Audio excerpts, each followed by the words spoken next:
entire world and expect to win? Yeah, bring it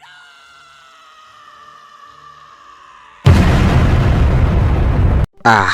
Water 7. Hell of a saga, and it definitely lived up to the hype. Sure, it may not have started off the greatest with Long Ring Longland, which I made a video on, but the end of the arc had some setup of some of the things that would come into play later, and gave us the first real showing of an admiral with Aokiji. He defeats all the Straw Hats easily and warns them that Robin will be a problem. It's also mentioned that the crew also needs a carpenter, and the log post is pointing to Water 7. And all of this leads us to the self-titled arc of the saga, Water 7. This serves to introduce Franky, CP9, Iceberg, and other members. Best thing this arc does is introduce the merry-go drama, as well as introduce the conflict between Usopp and Luffy. It also gives us Franky's backstory with Tom, and it also gives us the backstory of probably the most hateable character up to this point, Spandam.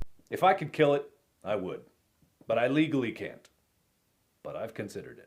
The climax of this arc being a rescue attempt on the Puffing Tom that fails and forces the crew to go to Enies Lobby in order to rescue Robin.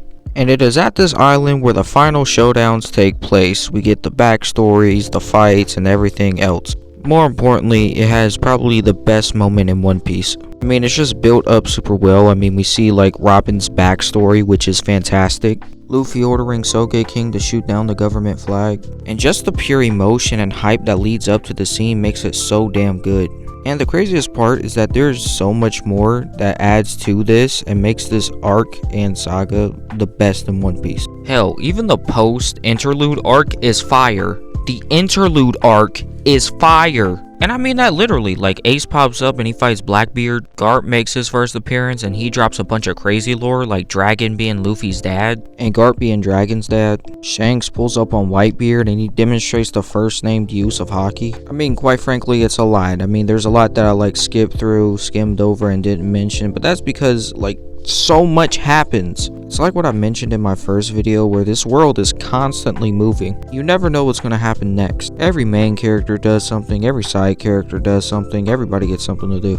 And it simultaneously builds up future arcs as well. And I'm not exaggerating either, like both Thriller Bark and Fishman Island are built up. There's a mention of Vegapunk here, which I know he has a role in Egghead, which I know is way past this point, and there's constant mentions of Elpav, which is the arc that is going on right now, which is crazy. This saga right here was the first one that felt grand, like it would be a major outcome on like a global scale, and we see that in the ending whenever the news spreads to all the other places. Mostly past locations that the Straw Hats had already been, like Alabasta for example. It just hammers home the impact that the Straw Hats did to the world, and how it will inevitably change due to their influence.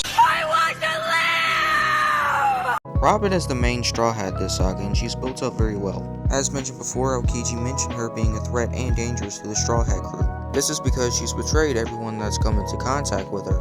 But it's revealed why she has betrayed those people, because in the past, when she had the bounty, people would betray her. So she simply adapted and betrayed those before they could betray her. The reason she's even considered a threat is because she's an archaeologist from Ohara, and the government is scared that she might know information about the Void Century, a period of time that the world government doesn't want to be exposed. And since her escape, she was given that bounty of 79 million berries that people would target her for. So to bring this full circle, it creates the reason why she betrays people. Now she's in a situation where she does betray her friends, but it's to sell herself out to protect them. We know these friends as the Straw Hats who want to protect her, which means the Straw Hats are the friends that Saul talked about all the way in the past, the ones that Jaguar said that she'd meet someday. This and more leads her to saying that she wants to live and that she wants to go out to sea with the Straw Hats again. Franky was someone who was tossed overboard and left abandoned on an island by his pirate parents, so his disdain for pirates already makes sense. It would be the legendary shipwright Tom who would take him into his family. Franky would start to build ships of his own, and he would help Tom and Iceberg build a Puffing Tom, as so that Tom could be exonerated of his crime of building Roger's ship, the Oro Jackson. But on the day of exoneration, Spandam uses Franky's ships in order to attack Tom and Iceberg, and he uses this to set them all up. And this is where we see the guilt from Franky start to form. He feels so guilty that he stops building ships, becomes a bounty hunter, and refuses to leave the island. But by working with the Straw Hats, he is able to get over his guilt and build a new ship, the Thousand Sunny. And in the end, he leaves the island with the Straw Hats and officially becomes a member of the crew. becoming the carpenter that the Straw Hats needed in the first place. And this makes for a nice parallel with Tom, because Tom built a ship for the Pirate King Roger, and Franky has now built a pirate ship for someone who wants to become the King of Pirates. He had a great first saga, and I can't wait to see what else he does with the crew. Even if the time we spent together was short, I'm glad that I could spend it with you. Yes, that's right, the ship itself gets its own segment. It acts not only as a character, but also a subplot in this saga, and it leads to one of the best fights in the series, and emotionally, the best so far. Obviously referring to the Usopp and Luffy confrontation. This leads to Luffy finally learning what the burden of a captain is, and Usopp having to come to terms with his own stubbornness. Both learn and grow, and it's eventually the ship that brings them back together, so that they can escape from Enies Lobby. Also, we find out what the weird moment in Skypiea was when someone was fixing the ship. Franky explains that this was a Kablautermon, which is the spirit of the ship, and it makes sure that a crew that it deeply cares for it makes it to its next destination. We see and hear the merry spirit again on panel when it asks Iceberg to repair it, and when he does, it thanks him. But after that repair, it would be his last mission, and the crew finally has to come to terms with Burning Mary. And honestly, you can make a valid case that this might be the best scene of the saga. I'm too stubborn, I know! I take back every word I said! You know, it's crazy in an arc with Franky and Robin that Usopp would be the one who would become the top 3 Straw Hat member for this stretch. I really enjoyed him here, and this is the most I've enjoyed him since Syrup Village. And speaking of Syrup Village, his stubbornness for the ship makes sense because that's where he got the ship. So not only does he love it as an adventurer, but he also loves it because it's a reminder of his village and the people that he knows there. And it's not even that he believes the ship can be fully saved. He admits this on panel. And he was technically still right to believe in the merry-go, like I covered with his conversation with Franky in the previous segment. But even though he was kind of right, I'm glad that Zoro doesn't allow him to just easily come back. Sanji sees Usopp writing arrogant lines and a bunch of excuses for the crew to want him to come back. But Zoro wasn't going to tolerate it and wanted an apology from Usopp, something genuine. And that's exactly what Usopp does. He puts his pride to the side and admits that he was stubborn, which allows him to rejoin the crew. He also has great moments with Robin and has good moments with Sanji too. And this is interesting because he didn't have much chemistry with them in the previous sagas. And of course, you can't talk about Usopp this saga without bringing up Sniper King, where he has some of his coolest moments in the series.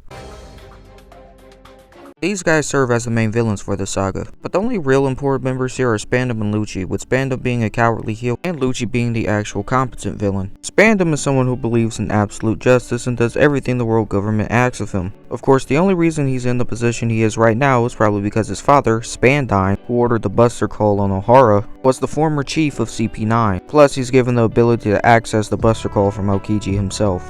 But because of his incompetence, he accidentally activates it. The blueprints are destroyed and Robin is rescued, showing that he's incompetent and fails spectacularly at anything.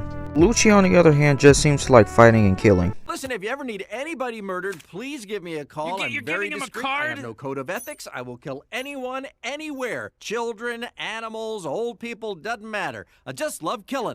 Though Lucci actually isn't just some mindless killing machine, he's actually pretty smart. He and the other CP9 members managed to masquerade themselves as carpenters and work directly under Iceberg. Correctly saw through Iceberg saying he had fake blueprints, and eventually found the blueprints from the person who had them, Franky. And while the majority kinda gets steamrolled by the Straw Hats in fights that feel a little iffy, Lucci almost manages to kill a Gear 2 Luffy. And he probably would have if Usopp didn't step in. Overall, I think CP9 as a whole was a pretty interesting group, and were good enough to make things interesting.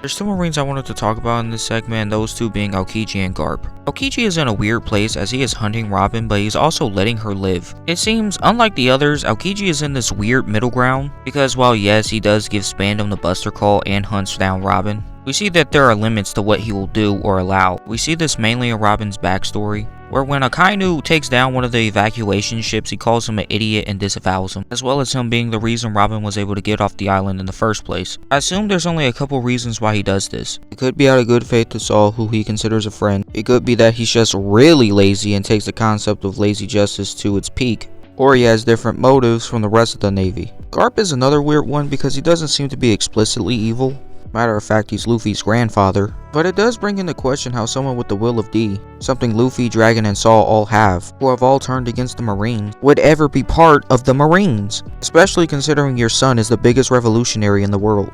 I really want to see more of this guy and find out what he's all about. It was also cool to see Kobe again, although I don't know how he had so much of a growth spurt, but I hope he can be a rival type of character to Luffy.